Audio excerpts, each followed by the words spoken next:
گزر گئی. کربلا کے واقعات کرو. اس رابطے کی مثال آج بھی موجود ہے. کوئی علم بغیر بس کے سکینہ کی. ایک بھتیجی اپنے چچا کے عالم سے لپٹی ہوئی.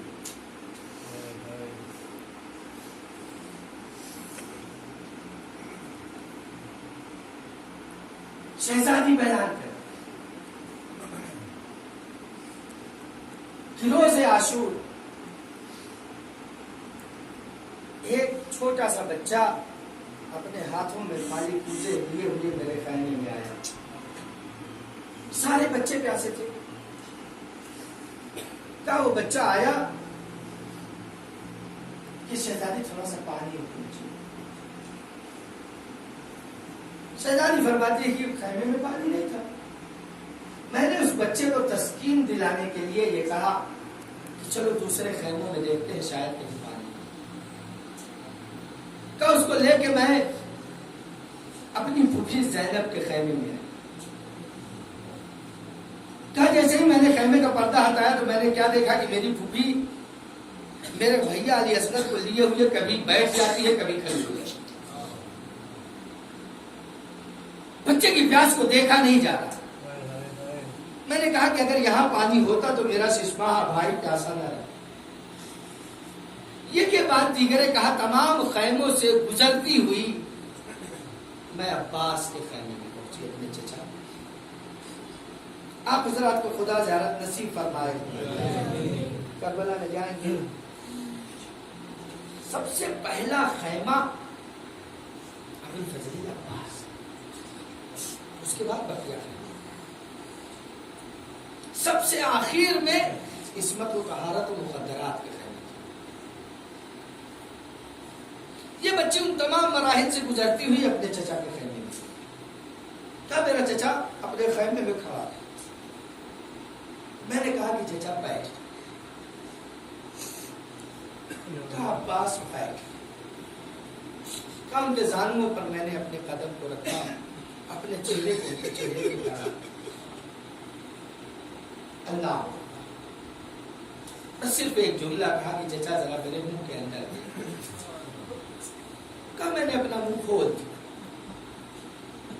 کہا عباس غم و غصے سے کانپنے لگے. ہائے میری لال, میرے اڑتے ہوئے تیری زبان سوکھ کے اینٹ گئی ہے. اے بیٹا تو مجھے جنگ کی اجازت دلا دو, میں تیرے لیے پانی لے کے آؤں. اللہ اس سے پہلے کئی مرتبہ وقت نہیں تھا کہ میں منزلت ابو الفضل عباس کو بیان کرتا کہ حسین کے نزدیک کیا تھی. کئی مرتبہ عباس آئے تھے اجازت لینے کے لیے, لیکن امام حسین نے نہیں دی. تم میری لشکر کے افراد ہو, یہاں پہ جملے, تم میرے لشکر کے افراد ہو. جب کہا کہ تم میرے لشکر کے علمدار ہو تو کہا کہ آقا وہ لشکر کہاں رہا. تو امام حسین نے اس کا جواب دیا, کہا کہ تم ہی میرے لشکر کے افراد ہو. تم ایک علمدار نہیں ہو بلکہ پوری فوج ہو.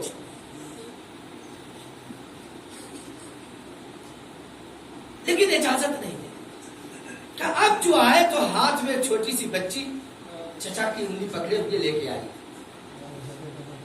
بابا اللہ تشو قد قتل, بابا پیاس مارے گا لگتی ہے. اے بابا میرے چچا کو اجازت دیجیے, میرا چچا پانی لائے گا. اللہ وہ منزل آپ کے ذہنوں میں ہے کہ امام حسین نے اجازت دیا. آخری وقت میں یہ جملہ کہا کہ عباس اگر ہو سکے بچوں کے لیے تھوڑی سی پانی کی سبھی. عباس چلے.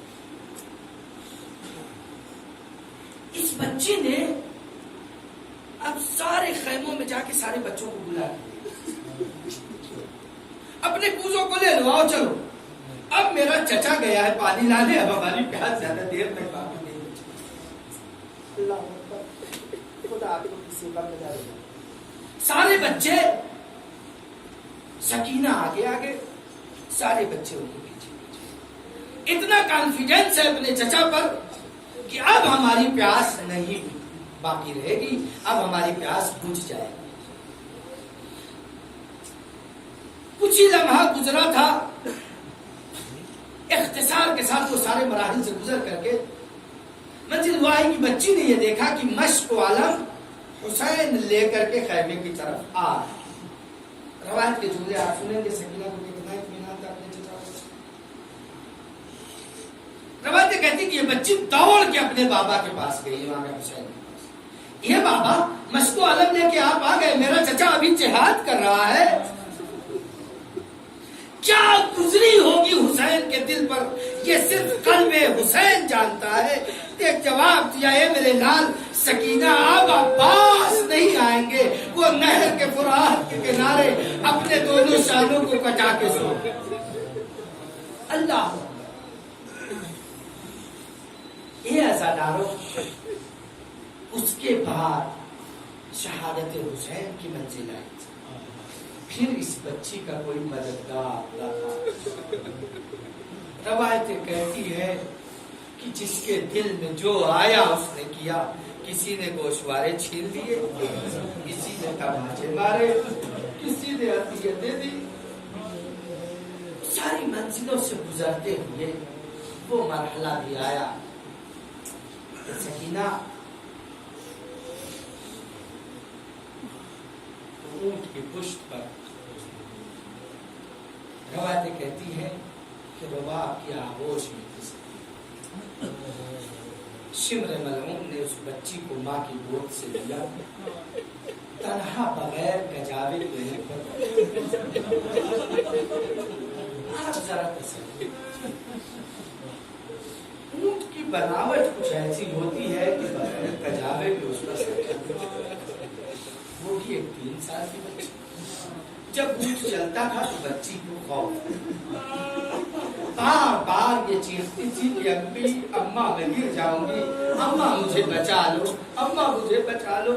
اللہ اکبر، یہاں تک کہ منزل یہ آئی کہ خود فوج اشقیاء میں سے لوگوں نے آگے کہنا شروع کیا، اسے کیا کرتا ہے، یہ بچی کئی دن کی پیاسی ہے، اس کے بابا مارے گئے ہیں، اس کا کنبہ ہلاک کر دیا گیا ہے، آخر اس بچی سے تجھے کیا دشمنی ہے، اونٹ سے گر کر کے مر جائے گی، اسے اتار لے، کیوں ایسا ظلم کرتا ہے، کیوں ایسا ستم کرتا ہے۔ اللہ اکبر، اس نے کہا اچھا قافلہ روک دیا جائے، آپ کے ذہنوں میں بات کیا آئی ہوگی، یہی تھا کہ بچی کو ماں کے حوالے کر دیا جائے گا۔ نہیں عزاداروں، اونٹ کو بٹھالا گیا، بچی کو اونٹ کی پشت پر رسیوں کے ذریعے باندھ دیا گیا، کہا کہ اب تو نہیں گرے گی نا یہ بچی، اب چلو۔ اللہ اکبر، اب جو اونٹ چلتا تھا، پشت بچی کے سینے سے رگڑ کھاتی تھی، خون جاری ہو گیا۔ اماں میرا سینہ کستا ہے، ابا اے اماں میرے سینے سے خون جاری ہے۔ اللہ اکبر، کوئی مددگار نہ تھا۔ اے آزادارو، اسی عالم میں اس بچی نے کربلا سے کوفہ اور کوفہ سے شام کا سفر طے کیا۔ وہ منزل بھی آئی کہ جب قید خانے میں یہ بچی قید ہو گئی۔ اللہ اکبر، روایتیں کہتی ہیں کہ خیمے کے در پر سید سجاد بیٹھے رہتے تھے، یہ بچی آیا کرتی تھی اپنے بھائی کے پاس، قدموں سے کبھی شیشوں کو کبھی کانٹوں کو صاف کیا کرتی تھی۔ اللہ اکبر، بار بار پوچھا کرتی تھی بھیا ہم اپنے مدینے کب جائیں گے، اے پھوپھی اماں یہ پرندے شام کو کہاں جاتے ہیں۔ اب پھوپھی جواب دیتی تھی اے بیٹا یہ اپنے آشیانے کو جا رہے ہیں، یہ اپنے گھروں کو واپس ہو رہے ہیں۔ جیسے ہی وہ بچی سنتی تھی آواز دیتی تھی تڑپ کے اے پھوپھی اماں ہم کب اپنے وطن جائیں گے، ہم کب اپنے گھر جائیں گے۔ اللہ اکبر، روایتیں کہتی ہیں کہ ایک شام بچی سو کے اٹھی تو اس نے گریہ کرنا شروع کیا، میرا بابا آیا تھا، میرا بابا آیا تھا، میرا بابا کہاں چلا گیا، ابھی میرا بابا میرے پاس موجود تھا۔ اللہ اکبر، خدا آپ کو کسی غم میں نہ رلائے سوائے غم اہل بیت کے۔ اے آزادارو، جیسے ہی یہ گریہ و کوہرام برپا ہوا، یزید کے محل تک خبر پہنچی، اس نے کہا کہ یہ قید خانے میں رونے کی آواز کیوں آ رہی ہے؟ لوگوں نے بتایا کہ شاید بچی نے اپنے بابا کو خواب میں دیکھا ہے، اس لیے وہ گریہ کر رہی ہے۔ ایک مرتبہ عزادارو، کسی جگہ آپ نے کسی بچے کو بہلاتے ہوئے باپ کے سر کو دینا نہیں دیکھا ہوگا۔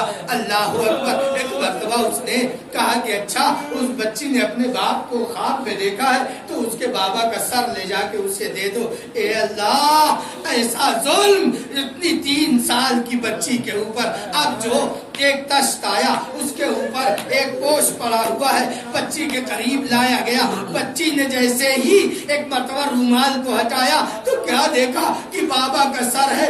ابھی میرا بابا اچھا تھا، یہ میرے بابا کو کس نے ایسا کیا؟ اللہ اکبر۔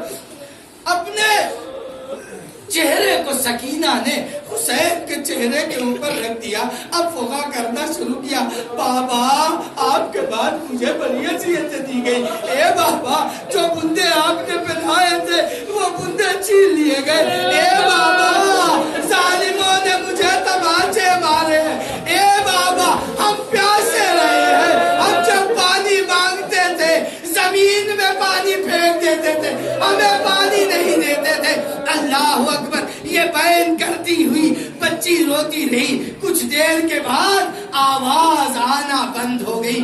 اللہ اکبر۔ بیویوں نے سمجھا کہ بچی سو گئی ہے بابا پر گریہ کرتے ہوئے۔ ایک مرتبہ جناب زینب نے کہا، اے بیٹا سید سجاد، ذرا سکینہ کی خبر لو، دیکھو تو صحیح کہ آخر کیا ہوا۔ جناب سید سجاد نے اپنے ہاتھوں کی ہتھکڑیاں، پیروں کی بیڑیاں سنبھالی، بچی کے قریب آئی، ایک مرتبہ آ کے جیسے ہی ہاتھ سے ہلایا، آواز دیا، انا للہ و انا الیہ راجعون۔ اللہ اکبر۔ خدا آپ کو کسی غم میں نہ ڈالے۔ روایتیں کہتی ہیں کہ غسالہ بولنا ہے، غسالہ آئی ہے، تھوڑی دیر کے بعد دوڑتی ہوئی سید سجاد کے پاس آئی۔ کہا، سید سجاد، تمہاری بہن کو کوئی مہلک بیماری تھی؟ کہا کہ آخر کیا ہوا ہے، کیوں یہ کہا کہ نہیں، جب میں نے اس کے بدن سے کپڑوں کو جدا کرنا چاہا تو اس کے کپڑے اس کے جلد سے چپکے تھے، ایسا لگتا ہے کہ بہت زیادہ زخمی تھا۔ اللہ اکبر۔ سید سجاد کرم گئے، کہا سالہ ایسا نہ کہو، میری بہن کو کوئی بیماری نہیں تھی، اس کو اتنے تازیانے مارے گئے کہ اس کا بدن زخمی ہو گیا تھا، جانے دو اس کو اسی لباس میں دفن کر دو۔ اللہ اکبر۔ ایک مرتبہ سید سجاد کے ہاتھوں پر جنازہ 3 سال کا لا کے دیا گیا۔ قید خانے کے کونے میں ایک چھوٹی سی قبر کھودی گئی، سید سجاد لے کے قبر کے کنارے آئے، 2 ہاتھ نمودار ہوئے، میری بچی کو مجھے۔ اللہ اکبر۔ اے بیٹا سید سجاد، میری بچی کو مجھے دے دو۔ سید سجاد نے بچی کو قبر کے حوالے کیا، ایک مرتبہ مخاطب ہوئے، کہا، اے سکینہ، بابا سے شکایت نہ کرنا، تیرا بھیا بہت ہاتھوں میں ہتھکڑیاں تھی، پیروں میں بیڑیاں تھی۔ اللہ اکبر۔ خدا آپ کو کسی غم میں نہ ڈالے۔ اے عزادارو، بس آخری چند جملے، وہ منزل بھی آئی کہ جب قیدی رہا ہوئے، قیدی جانے لگے، ساری بیویاں ایک مرتبہ قید خانے کے گوشے میں جمع ہو گئی۔ اے سکینہ، ہمیں آزادی مل گئی بیٹا۔ اے بیٹا، تم کہا کرتی تھی نا کہ وطن کب جائیں گے؟ ہم وطن جا رہے ہیں، تم ہمارے ساتھ نہ چلو گی۔ اللہ اکبر۔ محملیں آمادہ کی گئی، محملیں آمادہ کی گئی، بیویاں محملوں میں سوار ہوئی۔ شام کی عورتیں بہت دور تک رخصت کرنے کے لیے آئی۔ ایک مرتبہ زینب نے محمل کا پردہ ہٹایا، اے شام کی بیویوں، میرے